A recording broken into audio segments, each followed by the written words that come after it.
बिस्मिल्लाहिर्रहमानिर्रहीम। अस्सलाम वालेकुम स्टूडेंट्स। जी कैसे हैं सब? उम्मीद करता हूँ सब ठीक ठाक होंगे। जनरल साइंस 101 की असाइनमेंट 1 LMS पे अपलोड हो चुकी है। 15 मई इसकी लास्ट डेट है और 20 नंबर की ये असाइनमेंट है। इसको अटैम्प्ट करने के लिए आपको फर्स्ट 16 लेक्चर्स पर कमांड होनी चाहिए। क्वेश्चन स्टार्ट करने से पहले आपसे रिक्वेस्ट है कि चैनल को सब्सक्राइब कर लीजिए और बेल आइकन प्रेस कर लीजिए ताकि बर वक्त आप तक असाइनमेंट, क्विज़ेस और GDB पहुंच सकें। और सेकेंडली ये कि 15 मई को होने वाली लकी ड्रा में आपको स्कॉलरशिप भी मिल सकती है। उसके लिए आप चैनल को सब्सक्राइब करके पार्टिसिपेशन कर सकते हैं। तो चलें जी स्टार्ट करते हैं। फर्स्ट क्वेश्चन है, describe the tension experience in each position. Her position पे आपने टेंशन बतानी है। पहले हम पोजीशन ए की बात कर लेते हैं।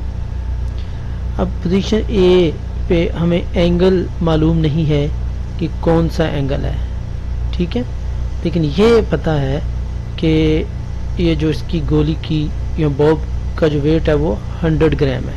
ये तो सब पोजीशन में सेम ही है। अच्छा, यहाँ पर हम वेरीफाई नहीं कर सकते कि कितनी इसके अंदर टेंशन है। सो ये आपका अनडिटर्मिनेट हो। जब object is moving upward but we can't definitely say whether the tension is greater than, less than और equal to the weight of the object, ठीक है। सो यानी इसमें हम पोजीशन को इसमें हम जो टेंशन है वो आइडेंटिफाई नहीं कर सकते, ठीक है। अब बात आ जाती है पोजीशन बी की। पोजीशन बी में ये स्टैटिक हालत में है, ठीक है। यहाँ पर स्टैटिक हालत में है तो यानी इक्विलिब्रियम की सिचुएशन में है। रेस्ट टेंशन इज द, तो इसमें जो टेंशन होगी वो वेट के बराबर होगी। जितना जिस्म का वेट होगा, अब वेट बराबर आपको पता है mg होता है, ठीक है, वेट ऑफ द ऑब्जेक्ट, तो जो कि W बराबर mg होता है, ठीक है,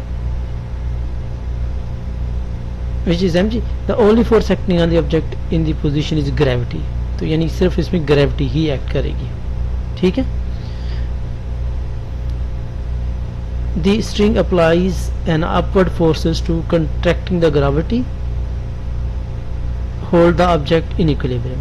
तो उस जितना जिस्म का वेट होगा उसी के अकॉर्डिंग उसमें टेंशन होगी।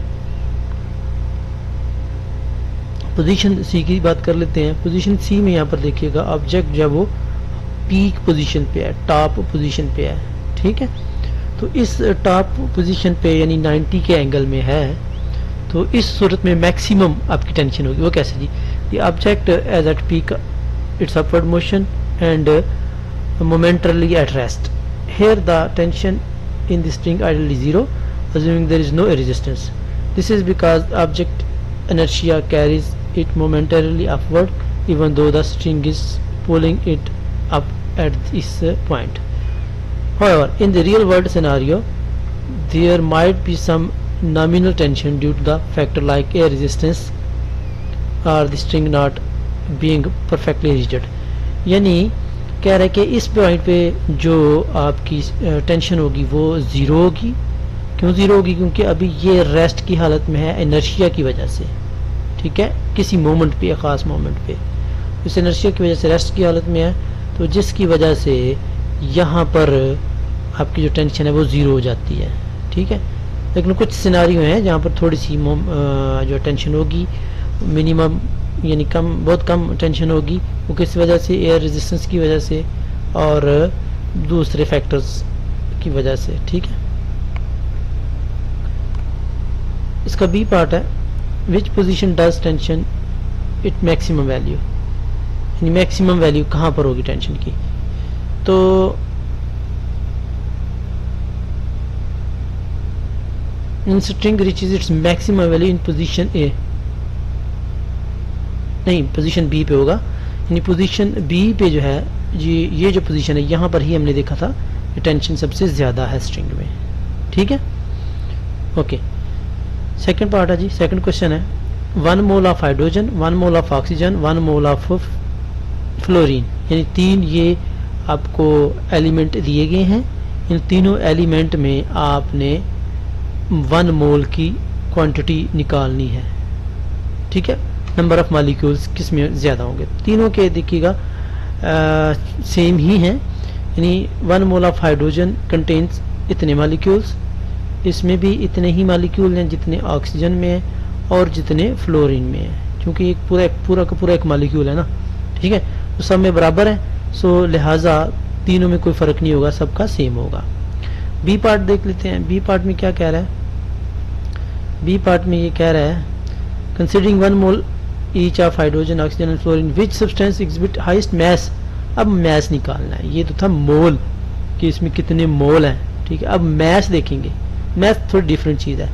हाइड्रोजन एक एटम का जो मैस है वो 1.008 ग्राम है, ऑक्सीजन के एक एटम का 16 ग्राम है, फ्लोरीन के एक एटम का 19 ग्राम है। तो हाइड्रोजन के भी 2 हैं, इसके भी 2 हैं, इसके भी 2 हैं। तो जब ये मैस निकालेंगे इसका 2 निकल आएगा, इसका 32 निकल आएगा, इसका 38 ग्राम निकल आएगा, ठीक है। पार्ट 3 है, बहुत सिंपल सा क्वेश्चन है, इसके लिए आपको कॉन्सेप्ट होनी चाहिए पहले से, ठीक है। तो यानी एक फिगर दी गई है, इसमें से 3 चीजें निकालनी है और ये बात है कि कनकेव मिरर है, मिरर आपका कनकेव है, ठीक है। इसमें से 3 चीजें निकालनी है हमने, पोजीशन, इमेज और नेचर ऑफ इमेज निकालना है, ठीक है।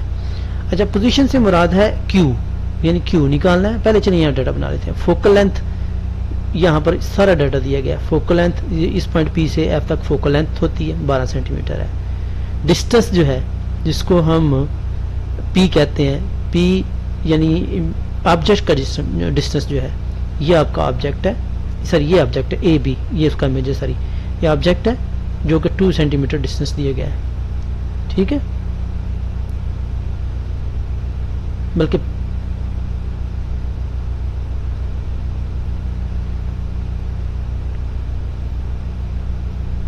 ठीक है, ये ऑब्जेक्ट है, असल में वो इमेज है, ठीक है।